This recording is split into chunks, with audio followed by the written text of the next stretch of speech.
दोस्तों, अगर आप भी एनटीपीसी का तैयारी कर रहे हैं और चाहते हैं कि एक बार में क्वालिफाई कर जाए, क्योंकि मेरा रिजल्ट एक बार में क्वालिफाई हुआ था पीटी। तो दोस्तों, इसके लिए आपको ध्यान रखना होगा कि आपको क्या क्या करना है, क्या क्या चीज़ छोड़ना है। सबसे पहली बात, लूसेंट की बात करते हैं तो लूसेंट तो हर कोई बताता है और ये भाई ये बेस है। अगर देखा जाए तो आप अगर कहीं नहीं भी पढ़ते हैं तो लेकिन लूसेंट को पढ़ना बहुत ज़रूरी है। और एक से दो बार किया इसको, मतलब इतना बार पढ़ जाइए कि बुक आपका एकदम चटनी हो जाए। मतलब इसको इस तरह से रट जाना है कि आपको याद रहे हर चीज़। और इसके बाद दोस्तों, ऐसा नहीं है कि पूरा क्वेश्चन आपको लूसेंट में मिल जाएगा। लूसेंट में भी अभी बहुत ऐसा क्वेश्चन एग्जाम में आ रहे हैं कि जो अब अलग ही लेवल का, भाई सिलेबस पैटर्न भी बहुत चेंज हो गया है। लेकिन ये इंपॉर्टेंट है, इसको पढ़ के जाइएगा तो अच्छा खासा आपका क्वेश्चन आने ही वाला वहाँ से। उसके बाद आप पढ़ते हैं तो कम से कम मैथ के लिए आपको अगर ध्यान में रखा जाए तो मैथ इसमें कितने नंबर का है, 30 नंबर का, और रीजनिंग 30 नंबर का। तो मैथ के लिए कम से कम मैं बोलूँगा आप किसी कोचिंग वोचिंग के चक्कर में मत पड़िए। अगर आपका बेस नहीं सही है, अगर आप सीखना फिर से चाहते हैं तो अभी भी आपके पास 3 से 4 महीने के आसपास में टाइम है। तो मोटा मोटी देखा जाए तो 4 महीने, लेकिन उससे ज़्यादा नहीं है, 3 महीना लेकर चलिए। तो दोस्तों, आपको कम से कम RS अग्रवाल का मैथ का अगर चैप्टर बाय चैप्टर अपने हिसाब से करते हैं, जो भी आपका सिलेबस है, तो सिलेबस को पहले पूरे कंटेंट में टिक कीजिए पहले, जिस तरह से मैंने कर रखा है। और इस अनुसार आपको चैप्टर बाय चैप्टर इसको करना है, क्योंकि और नया वाला जो RS अग्रवाल आया हुआ है इसमें अच्छा खासा क्वेश्चन का वेटेज है। जो प्रीवियस ईयर क्वेश्चन है वो सब इसमें इंक्लूड किया हुआ है। तो ये आपके लिए बहुत ही अच्छा मौका है।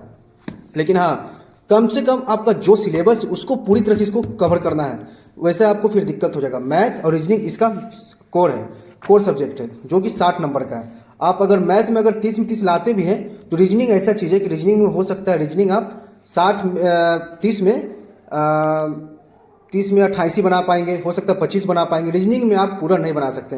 अगर पता नहीं, मतलब कुछ लोग बना भी देते तो अलग बात है, लेकिन मुझे नहीं लगता है कि रीजनिंग आप पूरा बना पाइएगा। कुछ क्वेश्चन ऐसा होता है। तो दोस्तों, इसके लिए आपको ये करना ही होगा। मेन बात आते हैं जीके पे। बच्चे जीके में फंसते हैं, इस पे भी आएंगे, तो इसकी बात अभी बाद में करेंगे। ये प्रैक्टिस के लिए है, तो प्रैक्टिस आपको शुरू में नहीं करना। कुछ आपको कम से कम प्रीवियस ईयर जितना भी है, आपके लिए बता रहा हूँ मैं, एनटीपीसी हो, रेलवे का जो भी एग्जाम हो, जो भी टीसीएस ने कंडक्ट करवाया है, मैं खास सुनिए एक बात, टीसीएस ने जितना भी ऑनलाइन एग्जाम कंडक्ट करवाया है, खास करके रेलवे का, तो उसके लिए आपको कोई भी बुक प्रेफर करना अपने लिए। जरूरी नहीं है कि मैं जो दिखा रहा हूँ वही लेना, आपको अपने हिसाब से जो भी आपको बुक समझ में आता है वो बुक आप लीजिए।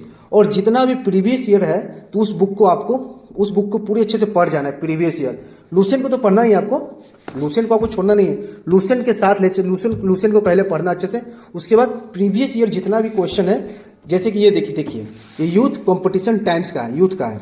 तो इसमें जितना भी देखिए, group D, NTPC stage 1 stage 2, ALP stage 1 stage 2, RRB, JE, paramedical, RPF constable, SI, जितना भी रेलवे का एग्जाम हुआ है पिछले 5-6 सालों में, जो भी पिछले बार से टीसीएस के पैटर्न पे ये दिया गया है, तो वो सब इसमें इंक्लूड है। 15,210 प्लस क्वेश्चन है। तो आपको इसको करना है दोस्तों, क्योंकि इसको करने से ना, ये तो मैं तो इस बार लिया हूँ, लेकिन पिछले बार किरण पब्लिकेशन का लिया था। तो किरण पब्लिकेशन में भी अच्छा कंटेंट मिलता है, लेकिन उससे ज़्यादा बेटर मुझे इसका थोड़ा सा जो लैंग्वेज होता है और क्वेश्चन, मुझे जैसे ये क्वेश्चन है कि विश्व विरासत स्थान के रूप में प्रसिद्ध अजंता की गुफाएं निम्नलिखित में से किस स्थान पर स्थित है? तो औरंगाबाद में। तो अब औरंगाबाद में जैसे दिया गया, देखिए महाराष्ट्र के औरंगाबाद में बघौरा नदी के पास पश्चिम घाट पर्वतमाला में है। यहाँ पे दिया गया है कि बघौरा नदी के पास पश्चिम घाट पर्वतमाला में। तो आपको इस चीज़ को बहुत अच्छे से पढ़ना है, इसमें आपको क्वेश्चन बहुत सारे मिलेंगे। और ऐसा ही करता है एनटीपीसी का, जब भी एग्जाम होगा तो एक शिफ्ट में 2 शिफ्ट 3 शिफ्ट तो होता ही होता है, लेकिन ये एग्जाम काफ़ी लंबा चलता है। तो हो सकता है कि आपसे पूछा गया कि अजंता की गुफाएं निम्नलिखित में से किस स्थान पर है, तो औरंगाबाद बोल दीजिएगा। अब ये पूछ लेगा आपसे कि औरंगाबाद कहाँ पे, तो महाराष्ट्र में है। अब ये भी पूछेगा पर्वतमाला, कौन सा पर्वतमाला और कितना पुराना है। तो इस चीज़ में आपको ये चीज़ मिल जाएगा पूरा देखने के लिए। तो इस तरह से इसमें अच्छे से पूरा एक्सप्लेन करके दिया गया है। अब अदर मतलब जो भी किरण पब्लिकेशन भी बहुत अच्छा हम मानते हैं, क्योंकि हम उससे ही दे करके एग्जाम अपना क्वालिफाई किए थे, तो हमें अच्छी तरह से मालूम है। तो दोस्तों, प्रीवियस ईयर जितना भी है उसको आपको अच्छे से पढ़ना, जीके के लिए जो भी है। और साइंस के लिए कम से कम, अगर साइंस के लिए अगर आप पढ़ना चाहते हैं तो साइंस के लिए ये मैं बोलूँगा, एनसीईआरटी आप फॉलो कर सकते हैं तो कर सकते हैं, नहीं तो लूसेंट का भी साइंस आता है एक बुक, उसको अगर आप अच्छे से पढ़ जाएंगे तो वो भी बहुत बढ़िया है। देखिए ये लूसेंट का साइंस है, इसको अगर आप अच्छे से पढ़ जाते हैं तो ये भी कम नहीं। लेकिन मैं बोलूँगा कि एनसीईआरटी 9-10 का कम से कम आप अच्छे से पढ़ जाइए। 9-10 का एनसीईआरटी अगर पढ़ते हैं तो आपको इससे बेनिफिट ये होता है कि अगर कुछ क्वेश्चन आपको ऐसा दिखेगा ना कि मतलब बुक से ऐसा लगेगा कि इसी लाइन को उठा करके एकदम हूबहू सेम लाइन को उठा करके रख दिया गया क्वेश्चन में, कभी कभी ऐसा आपको लगेगा एनसीईआरटी से, क्योंकि मैंने एग्जाम दिया तो मुझे मालूम है। तो इसीलिए मुझे एनसीईआरटी मैं बोलूँगा कि एनसीईआरटी अगर आपके पास पढ़ने के लिए समय है तो आप एनसीईआरटी को थोड़ा फॉलो कीजिए और इसमें थोड़ा ज़्यादा टाइम दीजिए। साइंस के लिए भी आप वो कर सकते हैं। और अब बात करते हैं सेट प्रैक्टिस की। तो सेट प्रैक्टिस की बात इसलिए हम अब कर रहे हैं क्योंकि इतना आपको पूरा अपने सिलेबस को कंप्लीट करने के बाद, अच्छे से जीके, मैथ और रीजनिंग को पढ़ने के बाद आपको सेट प्रैक्टिस के लिए किरण पब्लिकेशन का बुक आता है, रुक्मिणी का आता है, जिसका भी आपको लेना है ले लीजिए, सेट प्रैक्टिस कीजिए बैठ करके। क्योंकि मैं तो किरण पब्लिकेशन का सेट प्रैक्टिस लिया था तो पूरा मैंने क्या देखिए जैसे पूरा टिक मारा हुआ सब, तो आपको ये सब करना है।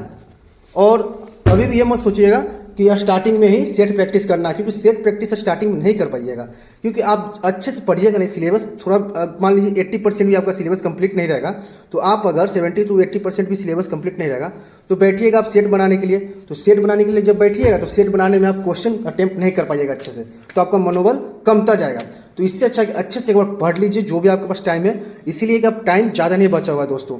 3 महीना और ज़्यादा से ज़्यादा अगर मतलब ज़्यादा से ज़्यादा अगर टाइम जाएगा तो 1 महीना और 4 महीना, उससे ज़्यादा नहीं जाने वाला। क्योंकि अप्रैल में बोल दिया गया है कि कंडक्ट करवा ही देगा एग्जाम, तो करवा ही देगा। अप्रैल से मई जून के बीच में graduate level, under graduate level exam सब कंडक्ट हो जाएगा। तो आपको इन सब बातों पे ध्यान देना है। और मैथ के लिए मैं बोलूँगा आर.एस. अग्रवाल को प्रेफर कीजिए और अच्छे से इसको एकदम चाट जाइए, बना जाइए। क्योंकि मैंने पुराने वाले आर.एस. अग्रवाल को बहुत अच्छे से बना दिया है, इसीलिए बस नया वाला मैंने देखा कि कुछ क्वेश्चन नया है, इसीलिए इस बुक को लिया मैंने। तो मुझे तो इसको बनाने में टाइम नहीं लगेगा। और आप अपने हिसाब से अपना टाइम टेबल एकदम फिक्स कर लीजिए। बहुत ही अच्छी जॉब है एनटीपीसी की, और इसमें आपको अलग अलग पोस्ट मिलते हैं जो कि नंबर वाइज आपका जो भी नंबर आएगा उस पर आप सेलेक्ट होइएगा। तो ज़्यादा बेहतर है कि इसको अच्छे से आप लोग पढ़िए, टाइम बर्बाद मत कीजिए। अभी टाइम बर्बाद करने का समय बिल्कुल भी नहीं है दोस्तों। अगर आपके पास और भी टाइम है तो घटना चक्र वगैरह और भी है तो पढ़ सकते हैं। और बात करते हैं मैथ का। अगर मैथ के लिए तो इससे ज़्यादा हमें लगता है कि अब करना नहीं पड़ेगा आपको, इसको अब कर लेते हैं पूरा। तो और अगर आपको अलग पब्लिकेशन में चाहिए तो आप अलग पब्लिकेशन में जा करके लीजिएगा। अभी मैथ का तो प्रीवियस ईयर का लीजिएगा, जितना भी आपको चाहिए अब बनाना है, मैथ हो, जीके हो, रीजनिंग हो, प्रीवियस ईयर का लीजिएगा। और अगर उससे भी अगर नहीं समझ में आता तो कोई ऑनलाइन यूट्यूब पे क्लास वगैरह देख लीजिए, चैप्टर बाय चैप्टर आप उससे भी क्लास अपना कर सकते हैं मैथ के लिए वगैरह। ये है तो बेस आप ठीक कर सकते हैं। लेकिन फालतू चीज़ में दिमाग मत लगाइए। और साइंस के लिए कम से कम 9-10 का तो आपको साइंस पढ़ना ही होगा। एनसीईआरटी 9-10 का पढ़ लीजिएगा। मैं मतलब आपसे एक रिक्वेस्ट करूंगा कि 9-10 का एनसीईआरटी पढ़ कर ही जाइएगा, क्योंकि इसके बाद आप अगर एनटीपीसी ग्रुप डी, तो ग्रुप डी तो और खतरनाक है, उसमें तो आपको एनसीईआरटी पढ़ कर नहीं जाना पड़ेगा दोस्तों।